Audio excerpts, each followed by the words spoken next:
Bom, pessoal, por conta da pandemia do coronavírus, todas as nossas entrevistas estão sendo feitas remotamente. E eu gostaria até de dar uma dica e fazer um pedido a todos. Fiquem em casa. Que bom ter vocês comigo aqui no Conexão 80, nosso programa todas as quintas-feiras, a partir das 20h30. Teremos hoje... É um pássaro? É um avião? Não, é o Gabriel Lotti dando um rasante aqui no Conexão 80, de wingsuit. E para quem gosta de cinema, traremos para vocês, nesse programa, uma entrevista com o diretor, produtor Edu Felistock. Fique com a gente, pegue a pipoca, se posicione no sofá, que tá muito legal.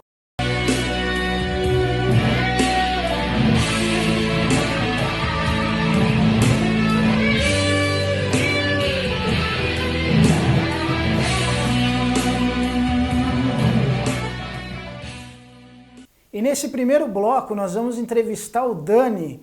Daniel é um baita guitarrista de apenas 14 anos que deixa muito marmanjo como eu no chinelinho para tocar guitarra. Eu fico até triste, eu vou até embora.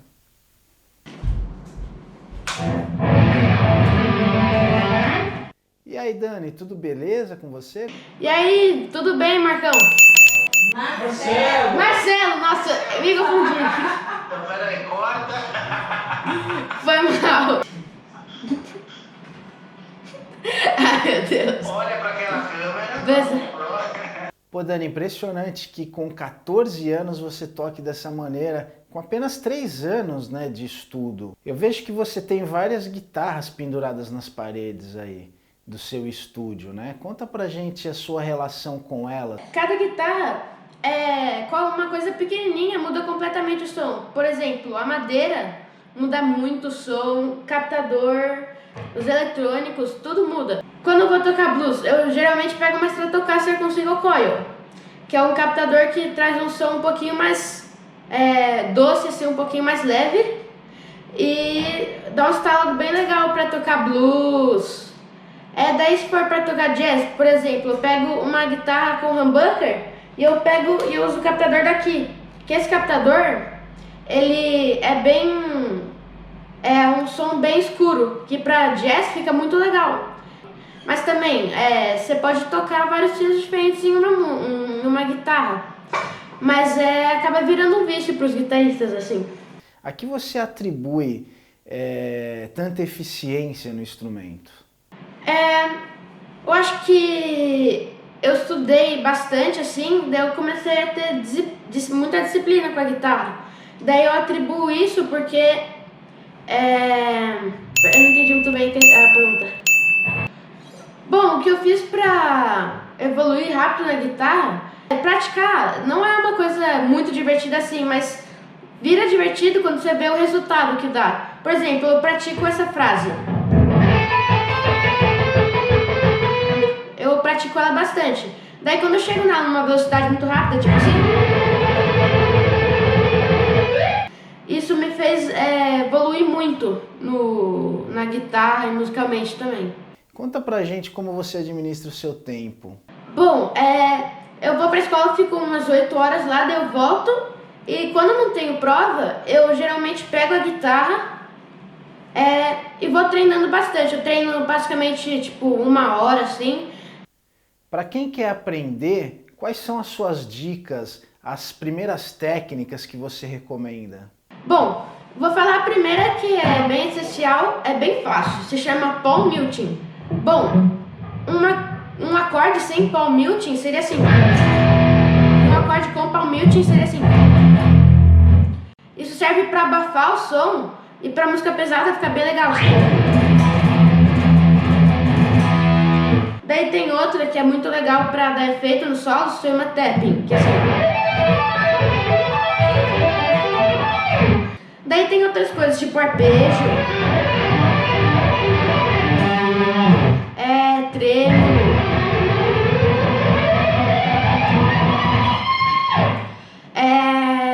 trio, tem um monte de coisa. Eu acho que o essencial é um pedal de distorção, que é basicamente esse som, ó.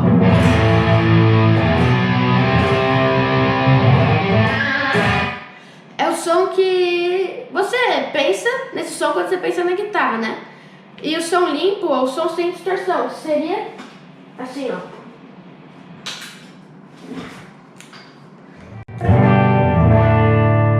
Daí a distorção faz o sinal da sua guitarra ficar distorcido e dá um efeito bem legal.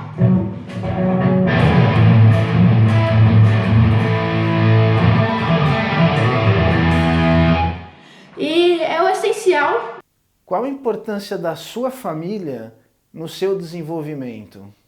Bom, sem a minha família eu não teria desenvolvido nem metade do que eu desenvolvi. Porque, bom, meu pai me ajuda com os equipamentos, minha mãe me leva para as aulas, minha irmã consegue aguentar o barulho que eu faço sem reclamar. E também, meu pai e minha mãe não reclamam.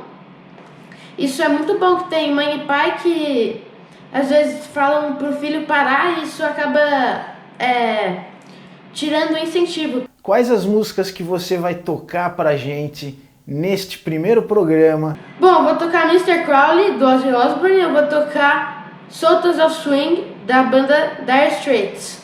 Vamos fazer o seguinte, para encerrar esse bloco, vamos com o blues do Dani.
Estamos de volta com Conexão 80 com o Mr. Crowley do Ozzy Osbourne interpretado pelo Dani. Se liga aí.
É um pássaro? É um avião? Não, é o Gabriel Lotti chegando agora no Conexão 80. Se liga aí. Gabriel, se apresenta pra galera aí, pra galera te conhecer melhor, por favor. Meu nome é Gabriel Lotti, eu sou natural do Rio de Janeiro e tenho 41 anos. Eu pratico já o paraquedismo desde 1997, então já tem bastante tempo aí.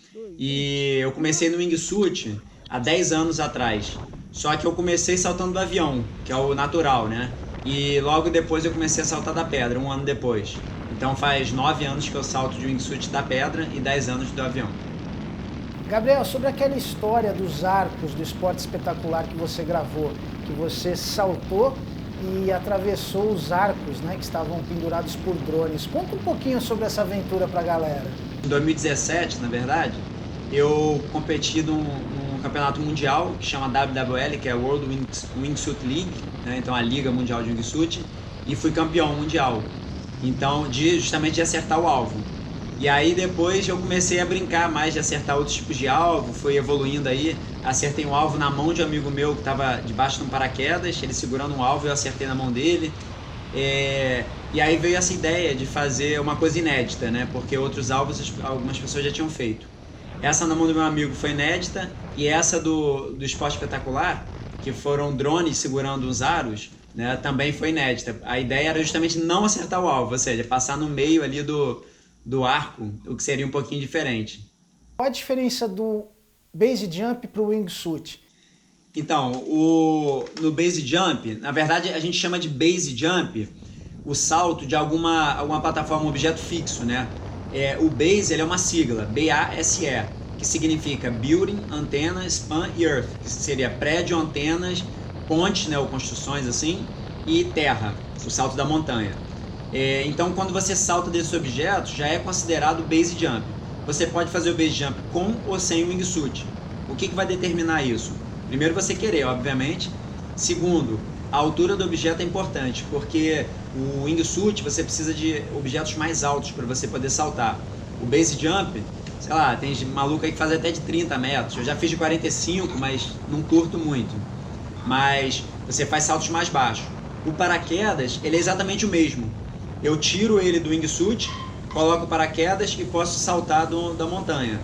E eu posso colocar o wingsuit, acoplar nele ali, o paraquedas, e saltar e planando ali para longe da montanha. Só que você precisa ter bastante treino do avião no wingsuit, né? Saber controlar muito bem para conseguir saltar da montanha. Porque o wingsuit você fica com o braço preso ali. Então é como se fosse uma camisa de força para você se jogar e ter que equilibrar. Quando você está sem wingsuit, você ainda consegue girar os braços, as pernas, correr, por exemplo, para sair de um objeto, se ele for mais difícil, né? Se você tiver que ganhar uma distância.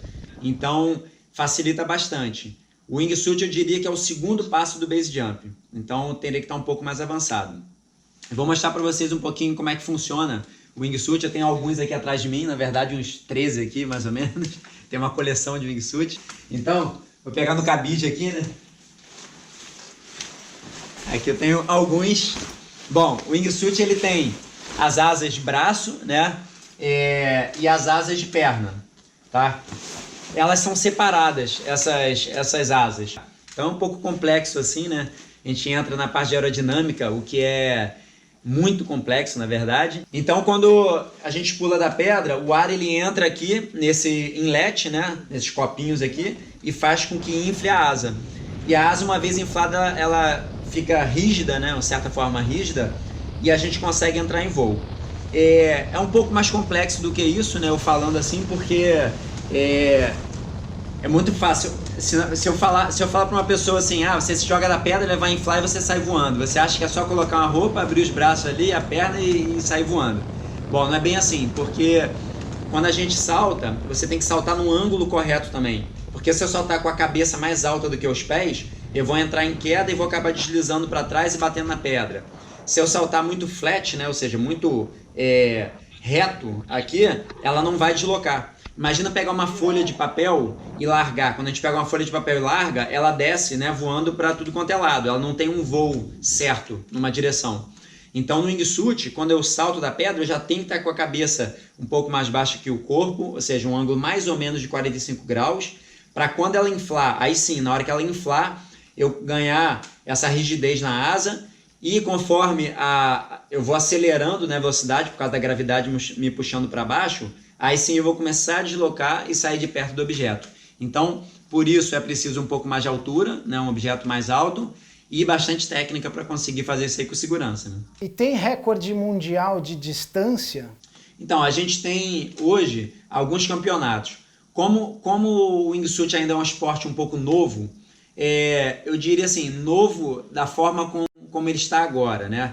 Porque, vamos botar aí, há 20 anos atrás, era um experimento ainda, né? Algumas pessoas, principalmente, tinha um francês, né? O Patrick Gardon, que em 98 ele morreu, mas ele era um cara que foi um cara que realmente, assim, ele melhorou muito, ele evoluiu muito o voo do wingsuit. Ele fez com que realmente o wingsuit começasse a voar legal. Então é um esporte relativamente novo. Vamos lá. Dentro desse novo wingsuit, a gente tem algumas competições. Às vezes as pessoas cortam algumas modalidades, às vezes colocam, mas basicamente tem se competido aí em 3 modalidades. Eu participei de um campeonato mundial desse aí lá na China, onde a gente saía da pedra e a gente tinha que ir lá embaixo, em cima de um telhado, a nossa referência era um telhado lá embaixo. Quando você saltava da pedra, quem conseguia passar mais alto naquele telhado, ou seja, quem passasse mais alto acima daquele telhado, significa que o cara teve uma melhor performance de voo, né? Conseguiu manter o voo mais alto. Para medir isso, a gente usava um GPS. Cada um tem um GPS que a gente bota no capacete. É um GPS feito para isso aí. Ele é bem preciso, ele é ligado, conectado, né, a 11 satélites, então é bem preciso. Então essa é uma das modalidades. A segunda modalidade, que é a modalidade que mais tem crescido, assim, mais tem interessado as pessoas, talvez porque seja legal de assistir, né, é o campeonato de acertar o alvo. Então a gente coloca um alvo de isopor, né, com os pontos ali, como se fosse um tiro ao alvo mesmo. Então o centro valendo 100 pontos, depois, não sei, 80, 70, 60, enfim, diminuindo ali. E a gente salta com uma haste no capacete, né, como se fosse um chifre para frente ali de unicórnio. E eles colocam uma câmera de alta resolução, né, ele tem muitos frames por segundo.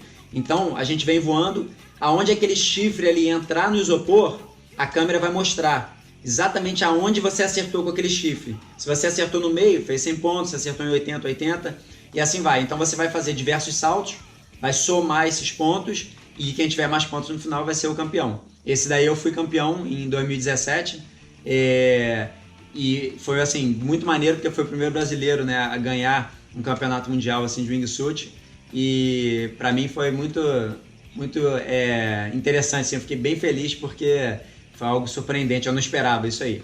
E a terceira modalidade, que eu acho que é a mais antiga, né, a mais comum, que não é tão interessante para quem assiste, mas para quem participa é bem legal, que é a velocidade. Então, a mesma coisa, os organizadores eles marcam um ponto no chão fixo, por exemplo, uma casa, ou pode colocar uma faixa mesmo no chão, e a gente salta da pedra, e quem cruzar ali no tempo, né, no menor tempo, vai ser o campeão. Eles usam para isso aí também uma câmera de alta, super, hiper assim, definição. Você não consegue nem enxergar uma imagem, essa câmera não serve nem para mostrar a imagem, né? Ela fica só os quadriculados em volta da pessoa, e aí o cara lá que está mexendo na máquina, ele vai ver o quadrante mais extremo do cara que saltou ali, qual o segundo, né, milésimo de segundo que ele cruzou a linha. Porque esse campeonato hoje em dia, você pega aí de 20 atletas participando, do primeiro para o último colocado, você tem 1,5 segundo de diferença. Então o campeonato é definido em milésimos de segundo, ou seja, é bem preciso essa medida aí. É um campeonato bem difícil também, porque quando a gente fala em acelerar um wingsuit, né, voar o máximo dele ali próximo ao chão, a montanhas, isso fica bem complexo, né? Para explicar que eu levaria bastante tempo, mas para quem conhece aí sabe que é bem complexo, é bem perigoso, assim. Cara, o Patrick era o cara que voava com o cachorrinho nas costas ou não? Esse que voava com o cachorrinho foi o Jim Potter. Ele morreu, acho que foi 2015, 2016, Jim Potter. Ele voava lá em Yosemite, né, nos Estados Unidos, um cachorrinho, um escalador. Não foi o Patrick que passou por aquela fenda na pedra? Não, esse aí é outro. Tiveram conhecidos dois caras que passaram na fenda. Um foi o Alexander Poli, um italiano, e o outro foi o Uli Emanuele. Desculpa, o Alexander Poli ele era misturado, mas é norueguês com italiano, e o Uli Emanuele era um italiano.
Os dois já morreram também praticando esse esporte. Complicado. O Patrick Gardon, né, que foi o francês que estava falando, ele morreu, ele não chegou a fazer saltar da pedra com wingsuit, ele saltava só do avião. Mas ele foi um cara assim, que ele realmente revolucionou o esporte. Já existiam outras pessoas voando de wingsuit antes, mas ele criou algumas coisas no wingsuit assim que melhoraram muito a performance dele. Ele foi um cara, um marco assim, para mim pelo menos, no esporte. Rapaz, é bem tranquilo a sua vida, né? O seu esporte é arriscadíssimo, que é o base jump com o wingsuit, e o seu trabalho, se não é mais, é igual, né? Porque o Gabriel é sniper da Core no Rio de Janeiro. Então, essa relação para mim, elas se completam, né? Eu, quando estou trabalhando na polícia como sniper, e ainda mais aqui no Rio de Janeiro, né, que a gente tem bastante aí trabalho, bastante ação, é comum eu lidar com a perda, né, de alguns amigos. Infelizmente já perdi alguns amigos no trabalho, e no esporte não é diferente. Eu também já perdi alguns amigos, porque o meu esporte também é arriscado. A minha profissão é arriscada e o meu esporte é arriscado. Dos dois lados eu já perdi alguns amigos, e eu acho que a gente vai aprendendo a lidar, quando está próximo a gente, né, a gente vai aprendendo a lidar com isso um pouco melhor, entendendo um pouco mais assim, entendendo que as pessoas, algumas pessoas, quando elas optam, né, por uma profissão de risco, um esporte de risco, elas estão ali, digamos assim, aceitando justamente o risco que você corre quando você está praticando isso. Então, hoje eu na minha profissão, no meu esporte, eu sei que alguma coisa pode acontecer comigo, né? E perder a vida para mim, se eu estiver praticando o meu esporte ou trabalhando, é algo que eu diria, se eu pudesse falar, né, depois, se houvesse vida após a morte, ou se há, não sei, eu diria assim, não, beleza, eu não me arrependo hoje. Por quê? Porque eu aceito esse risco. É tão bom para mim, me faz tão feliz praticar o esporte ou o meu trabalho, que eu aceito esse risco. E eu perdi alguns amigos que pensavam igual a mim. Então eu não me arrependo, eu não fico tão chateado por eles assim, porque eu penso o seguinte, eles sabiam o que estavam fazendo e aceitaram esse risco. E infelizmente aconteceu. Obviamente que eu não quero. Então eu tento praticar o meu esporte da maneira mais segura possível. Como? Estudando, entendendo como funciona, vendo os casos que já aconteceram de acidentes para eu poder aprender com o erro de outras pessoas. E no trabalho é igual. Então eu me dedico bastante ao meu trabalho também. Eu tento treinar sempre, estar o mais apto possível para poder tentar realizar o meu trabalho com a maior segurança possível. E uma coisa que é bem interessante dos dois, assim, uma relação, né, que eu falei que elas têm, não só dessa coisa de perder algumas vidas, mas da concentração. Então, quando eu estou saltando, eu preciso, assim, na hora que eu salto da pedra, eu vou ter uma emoção, né, ou seja, há um medo, todo mundo sente um pouco de medo. A diferença de uma pessoa corajosa para uma pessoa que não é corajosa É você enfrentar esse medo. Não quer, quando alguém me vê lá saltando a pedra, fala, pô, esse cara não tem medo. Eu tenho sim. A diferença é que eu consigo enfrentar o meu medo e naquele momento ali controlar minhas emoções. Por quê? Eu salto da pedra, eu estou começando a entrar em queda livre. Eu preciso, como eu falei, né, tá numa posição correta, esperar o wingsuit inflar para fazer um posicionamento correto do meu corpo, entrar em voo. Uma vez que eu entro em voo, eu estou, na verdade, ali num risco enorme, porque eu estou caindo a 200 km por hora, né, numa coisa que eu sei que é perigosa, e ao mesmo tempo eu preciso começar a fazer cálculos. Que cálculos? Ah, se eu for passar perto daquela árvore, como tem no vídeo lá de Hindenburg, né, que eu vou voando no meio de umas árvores assim, próximo ao chão, eu preciso o tempo todo estar calculando, olhando, estou perto demais do chão, preciso, agora é a hora de eu afastar, vou curvar antes, porque o wingsuit não responde imediatamente. Quando você faz uma curva, não tem uma quilha. Então, a gente faz um side slide, a gente escorrega de lado ali um pouquinho, então eu preciso sempre me anteceder ali aos meus atos e estar calculando. E também calcular o momento que eu vou abrir o meu paraquedas, porque a gente não tem um altímetro para nos dizer a altura da hora de abrir o paraquedas, é tudo no olho. E no meu trabalho não é diferente. Quando eu entro numa favela e tem pessoas atirando contra mim, contra a minha equipe, eu estou lá tomando tiro, eu sei que tem um risco enorme e ao mesmo tempo eu tenho que estar calmo para poder efetuar um tiro com segurança, por ser sniper, fazer um cálculo de vento, cálculo de distância, levar todas essas considerações assim, conseguir enxergar com calma se a pessoa é realmente uma ameaça ou não, se eu tiver que atirar contra ela. Então, eu acho que todo esse controle da mente no momento de estresse, eles se completam. Então, o meu esporte como minha profissão é justamente lidar com momentos de estresse da forma mais calma possível. Tem uma cena no filme Sniper Americano que ficou muito famoso, né, pelo Bradley Cooper. E tem uma das cenas que ele tem uma criança na mira segurando um lançador de bomba, né? Cara, como é pra você ter uma pessoa na tua mira? Então, eu acho que isso é até uma mística assim, né, dentro do sniper. Todo mundo sempre pergunta, né, o que é você atirar, ter uma pessoa na sua mira. Eu diria o seguinte, que o que tem que ser pensado não é que um atirador, né, um sniper, quando ele precisa atirar contra uma pessoa, que ele está tirando a vida da pessoa. Você pode pensar de uma outra maneira, ele está salvando a vida de outra pessoa. Porque quando você precisa atirar em alguém, né, significa que uma outra pessoa está correndo risco de morte ou você mesmo, que é o que o nosso código aí né, penal, a Constituição ali, ela diz, que é a legítima defesa, né? Então, na legítima defesa, você vai agir, né, se alguém tiver tentando tirar a sua vida ou a vida de uma terceira pessoa, e essa terceira pessoa for inocente, obviamente, não estiver dando causa àquilo ali, você pode agir. Então, se por acaso um sniper ele precisa atirar numa pessoa, pelo menos um sniper policial aqui no Rio de Janeiro, ele só vai fazer isso se for para salvar uma outra pessoa, seja ele mesmo ou um colega.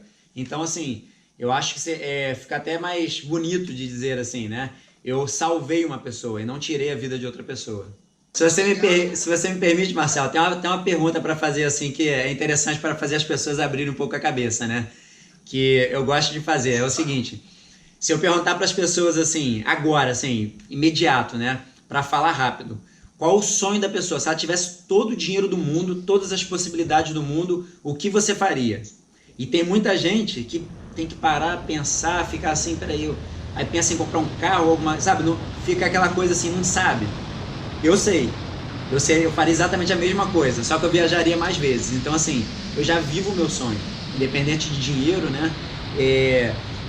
Se me dessem todo o dinheiro do mundo, eu continuaria sendo sniper e saltando das pedras. Só que eu faria talvez um pouco mais de vezes, viajaria um pouco mais, aproveitaria mais ainda isso aí. Mas muita gente tem às vezes essa oportunidade, ou a pessoa faz uma pergunta dessa e a pessoa não sabe nem o que é realmente o sonho da vida dela. Eu já estou vivendo meu sonho. Bom, para a galera aí que está assistindo, né, de todos os locais em volta aí que assistem o seu programa, o recado que eu tenho para dar vivam a vida, encontrem os sonhos de vocês e realizem os sonhos, porque os sonhos são para ser vividos. Não adianta a gente só sonhar com eles, não, tem que realizar mesmo. Aproveitem aí bastante o que eu estou falando, porque eu sou uma das poucas pessoas, eu acho, que consegue viver plenamente o sonho e não precisa de muito dinheiro para isso, não. Se o sonho da pessoa precisar de dinheiro, então corre atrás, ganha dinheiro e vai realizar o sonho. E no terceiro e último bloco, não saiam daí porque tá muito legal. Cinema com Edu Felistock.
Muito bem. Bom, na verdade eu comecei em 76 como um assistente de fotografia e depois nunca mais saí. Eu estou no audiovisual brasileiro até hoje, né?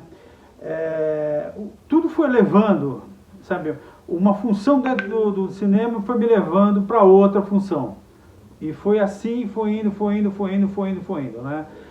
Primeiro como fotógrafo, né, de still, né? Eu fotografava cenas dos filmes e tal.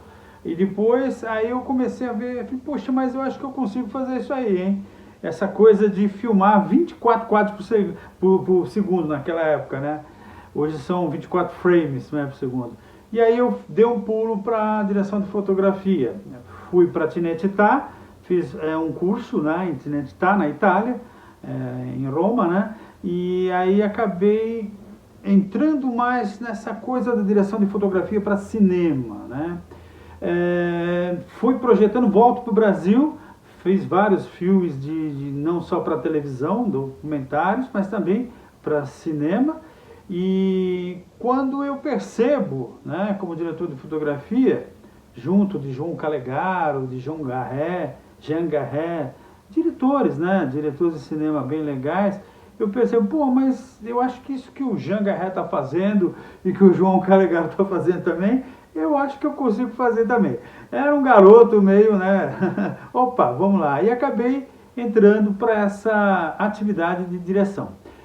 Lá na frente, depois de aquelas grandes paradas que o nosso cinema tem, né, tem umas paradas, tem umas fases.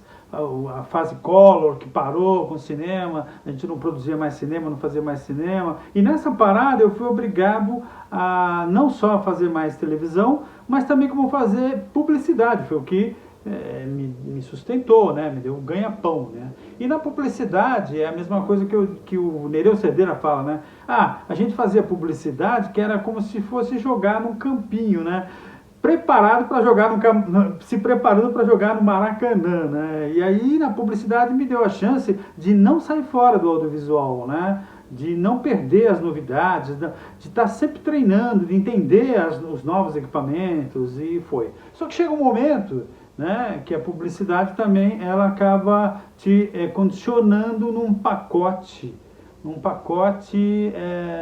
de que você não é o realizador do filme, e sim todos são, a agência, o cliente, enfim, todos que estão naquele filme são os realizadores. E aí existia a vontade de voltar para o cinema, esse cinema mais autoral que eu gosto de fazer, agora mais do que nunca também fazendo cinema autoral. Foi quando eu pensei, puxa, mas como financiar cinema grande, né? Cinema longa-metragem, cinema entretenimento, longa-metragem, né? E aí que eu comecei a virar produtor. Eu falei, eu acho que a melhor coisa para alguém vender uma ideia seria eu mesmo, como diretor, como roteirista, né? E aí entrei nessa fase de também produtor. Só que é uma coisa bipolar, né? Você é produtor até a página 4, depois você se torna um diretor criativo e mergulha nesse mundo. Mas, como produtor, isso contribui muito também para o diretor. Eu costumo dizer que eu sou um realizador, eu não sou um cineasta, eu sou um realizador de cinema, porque eu gosto de estar em todas as pontas, eu gosto de estar na direção de fotografia, eu gosto da direção de arte, na produção executiva, na produção em geral, na montagem, na sonorização, enfim, na mixagem. Então eu gosto de navegar, né? O meu negócio é vender emoções. Então nós tivemos um grande trauma que foi, sem dúvida, o Collor acabar com o cinema. Mas isso, gente, isso não é nada perto do que nós estamos vivendo hoje, em 2020. Não é nada. Por quê? Porque nós já tínhamos algo muito concreto, muito desenvolvido, algo que estava se aprendendo ainda, mas estava bem desenvolvido, bem avante. Naquela época a Embrafilme não era tão desenvolvida, mas não dá nem para comparar, é 10-0, 10-1, né? Na Embrafilme com o Ancine de hoje. Então, o trauma hoje é muito maior. Existe um revanchismo, né? Uma sabotagem desse governo em cima da nossa querida cultura, nossa indústria de entretenimento, de audiovisual, que é tão grande que hoje, por exemplo, você fala, mas cultura, entretenimento, audiovisual, televisão, cinema, isso não é relevante, tem coisas muito mais importantes. Gente, hoje, nesse momento que nós estamos vivendo essa loucura da pandemia, o que nós estamos consumindo? Arte, cultura na televisão. A gente não consegue sair. Então, olha só a importância. Imagine só se a gente não tivesse isso. Se a gente não tivesse esse conteúdo. Eu estou falando mundialmente, né? Mundialmente. Então, é um conteúdo que é um espelho. Gente, audiovisual brasileiro, audiovisual americano, audiovisual francês, audiovisual da Etiópia, são espelhos da gente, né? Eu não sou contra totalmente o cinema americano, como não sou contra o cinema francês ou nada, eu não sou contra nada. Eu sou a favor do cinema, do audiovisual. E viver hoje nessa situação de bombardeio, onde a Ancine, coitada da Ancine, ela não consegue dar um passo. Ela não consegue dar um passo para frente. Então existem várias verbas já liberadas, entre aspas, só que não caem na conta do projeto, né? Então, assim, mais do que nunca, eu sempre pensei, agora sim, eu sempre pensei que a gente não deve colocar todos os ovos dentro da mesma cesta. Vou nesse clichê mesmo. Porque clichê em cinema dá certo. Eu sempre falo isso. Não tenha medo de clichê, não. Clichê é gostoso. Tem que inventar, tem que criar, mas não tenha medo de clichê, não. E eu vou nesse clichê, todos os ovos na mesma cesta. Então, o que acontece? Eu, junto com uma equipe, nós criamos o nosso próprio fundo, né? Um fundo que a gente fica um pouco independente da mesma fila, do mesmo balcão das leis do audiovisual. Que isso, por incrível que pareça, você precisa ter muito dinheiro, você tem que ter muita gente preparada para formatar os projetos, para entender as leis. É uma loucura, você tem que ter uma equipe de pelo menos 6 pessoas. Imagine isso, um filme que demora 2, 3 anos para ser realizado. Imagine você uma equipe de 6, 7 pessoas remunerando elas durante 3 anos, gente. Então, outras formas de fazer audiovisual, né? Eu imagino hoje uma coisa que me atrai muito e que eu sou purista, porque eu adoro ver o cinema na tela grande, adoro, mas Cinema não é só exibir o seu produto audiovisual numa tela grande. Não é. Na minha opinião, tem o streaming, tem a internet, tem os canais por assinatura, e ali está o nosso cinema. Já que hoje, em qualquer casa de Bahia, né, você encontra uma TV incrível, com alta qualidade e alto som por R$500 e vai parcelar em 300 vezes, mas claro, tem outras prioridades também. Tem gente que não tem nem R$100 para comer. Mas imagine pagar R$40, R$45 no ingresso. Então é complicado você pensar que só existe uma forma de exibição de cinema. Não, tá aí a internet. A internet é nossa e a gente precisa pensar em conteúdo para a internet sem falar, sem nomenclaturas, sem falar, olha, isso não é cinema, isso tem para a internet, ou tem para a TV a cabo, isso TV assinatura, tudo isso não é internet. Não, isso não é cinema, isso é sim cinema, é cinema sim. A gente precisa criar, hoje é democrático. Você tem a câmera celular, você tem uma DSLR, que são as câmeras fotográficas, todas elas com qualidade. Você sim, se você tem talento dramatúrgico, você sabe contar uma história, você conta essa história com o celular, sem dúvida. Existem vários.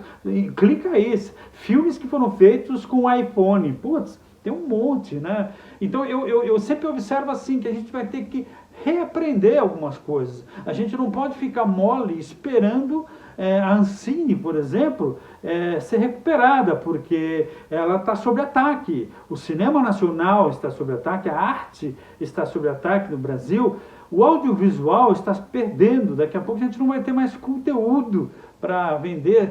O número de pessoas que trabalham no nosso audiovisual é incrível, é uma loucura. Aqui em Brasília, que eu estava fazendo um filme, né? Nós estamos rodando, estava dirigindo e produzindo, e o roteiro é do Eric de Castro, e estou dividindo também a direção com ele, e a gente estava filmando quando aconteceu a pandemia, e a gente teve que parar, 2 semanas paramos, e agora só vamos retomar quando tudo ficar em paz, né? Agora, eram mais de 58 pessoas, a gente chegava até 65 pessoas dentro de um set que pararam de trabalhar. Pessoas que eu digo não são intelectuais, não são, sabe, não tem esse cargo elevado, diretores, não, eletricista, motoristas, pessoal do catering, gente, é tanta gente, ajudantes, então, assim, são pessoas que precisam trabalhar para sobreviver. Então, o audiovisual não é simplesmente um requinte, entendeu? Não é de uma classe burguesa, não, o audiovisual é uma indústria incrível, que, porra, emprega muita gente, né? Então, eu só digo o seguinte, a gente precisa se reinventar. Agora nós vamos ver um novo mundo e um novo audiovisual brasileiro, e a gente precisa entender que cinema, que Brasil e que mundo que a gente precisa, né? É impossível não falar de política, né? Mas eu vou dar uma pincelada rápida, né? Porque esses grandes cargos, não vou falar quais, grandes cargos que poderiam sim ajudar o audiovisual brasileiro, indústria, a voltar a funcionar, essas pessoas foram colocadas mais como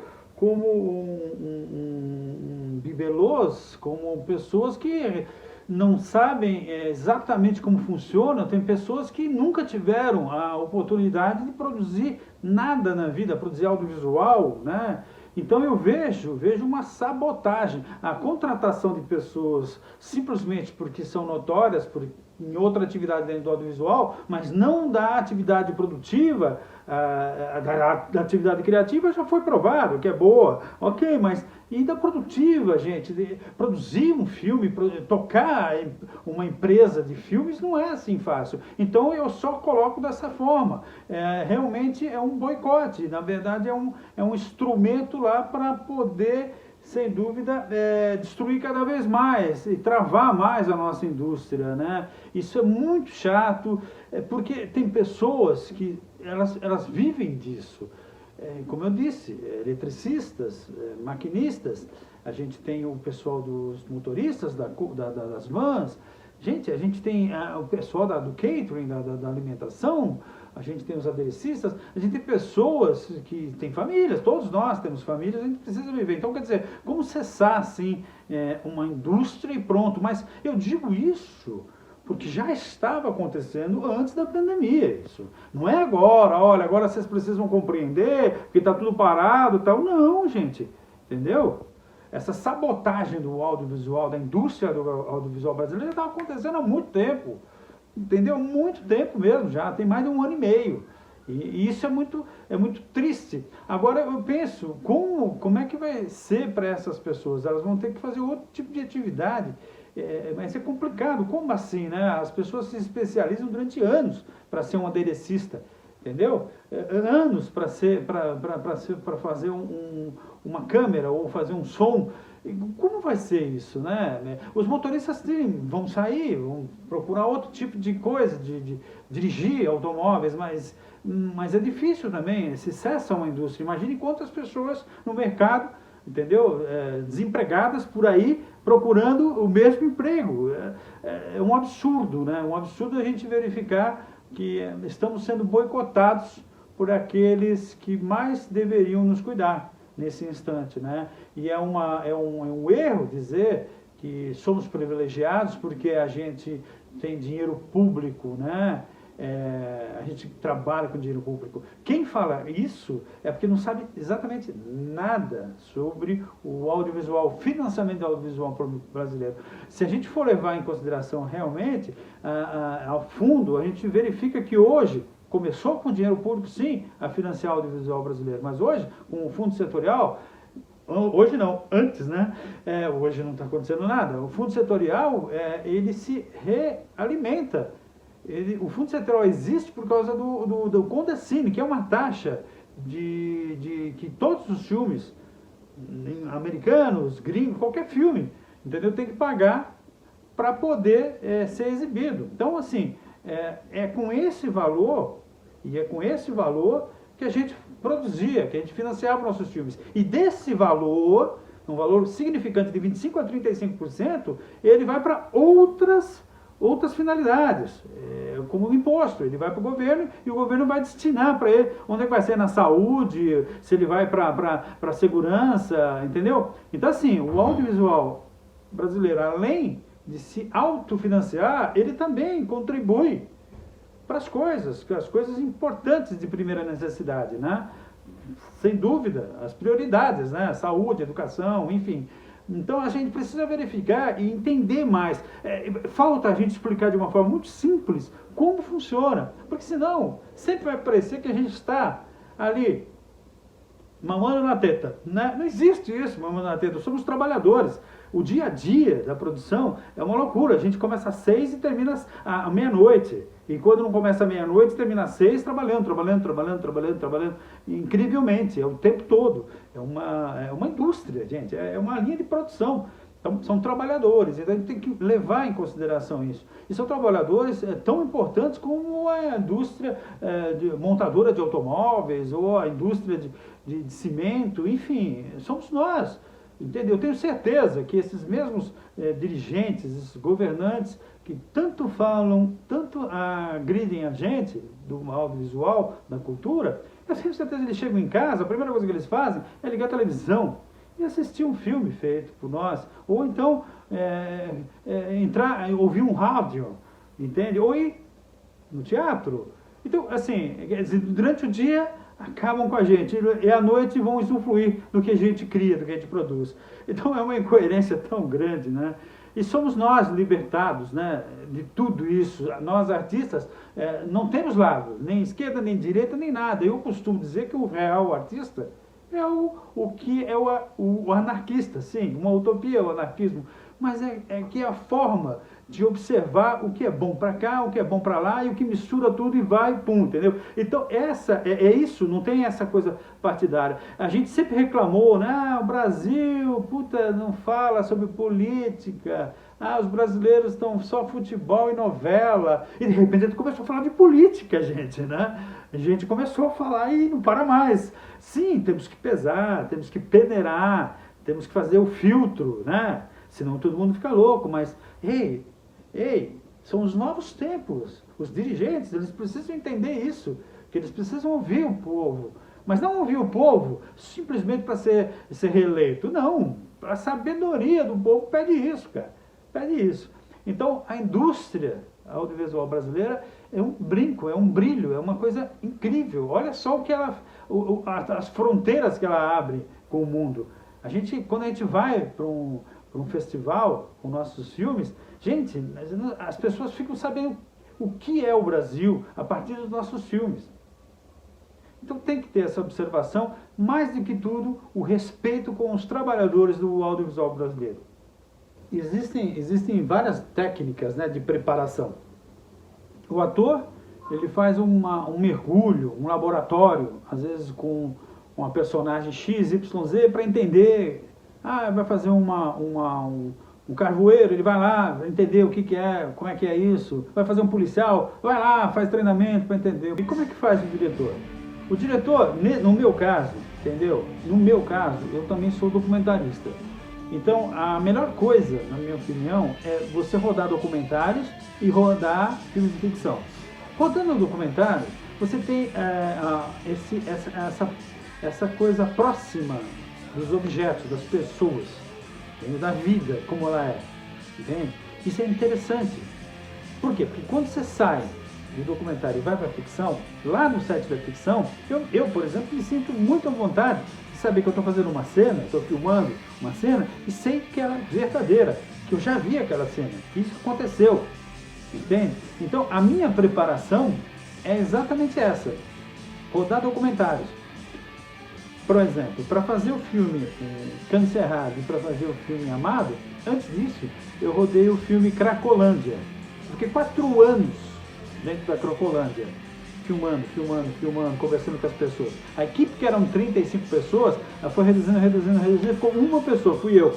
Aí eu ficava lá filmando com iPhone, com câmerazinhas pequenas, e observando e tentando entender o que era aquela realidade. Mas quando você chega com uma equipe enorme, você acaba modificando o cenário do que você está filmando.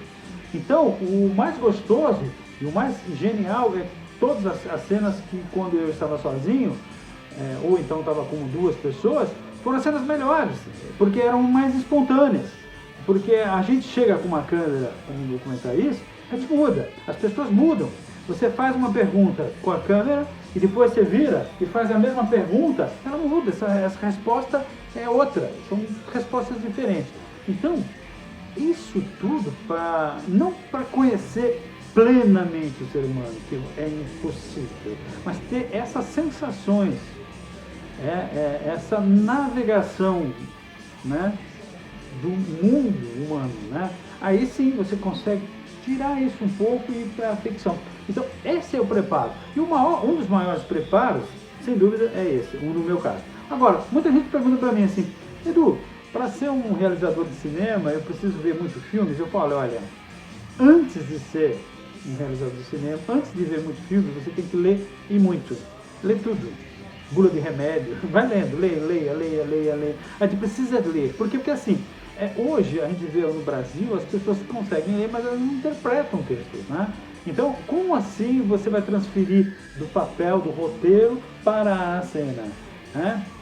Então, a leitura, nesse processo, a primeira etapa, para depois você começar a ver filmes. E às vezes eu falo, olha, você tem que ver filmes com som, só o som, só a imagem. A gente tem que ir fazendo esse descondicionamento de conceitos, né? E entrar, porque assim, cinema não é só aquela coisa de elaboração da câmera que vem e ela vai, não. É muito mais do que isso. Não precisa, às vezes, tem essa câmera que vem e tal. Às vezes, entendeu? A expressão facial do ator, da atriz, supera qualquer maquinaria, qualquer efeito especial. O que eu digo é assim, nossos filmes, tá fácil, é só entrar no Facebook e você fica sabendo ali, né? Se eles estão em plataforma X, Y, Z, tá na Sony, na Universal, no Now, né? Então no Netflix, existem, todos os nossos filmes estão em vários lugares. Então é legal acompanhar pelo Facebook do Edu Felistock, que é mais fácil ali, porque eu mantenho mais rápido ali a comunicação. E fica atento, porque muitas vezes a gente libera os links assim gratuitamente, né, de alguns filmes, né? Então fica ligado, que depois a gente libera e acaba depois, no final, fazendo no próprio dia, 2 dias depois, a gente faz uma live debate. Então é bacana, você assiste o filme e depois faz as perguntas se você quiser com os realizadores. A gente está fazendo isso funcionando, tá bem bacana, né? Geralmente é feito isso em festivais, a gente exibe o filme em tela grande e logo depois a gente faz o debate com o público. E agora a gente tem essa chance, a gente libera o filme, você assiste em casa, quietinho, bonitinho, e depois entra na live e fala com a gente lá.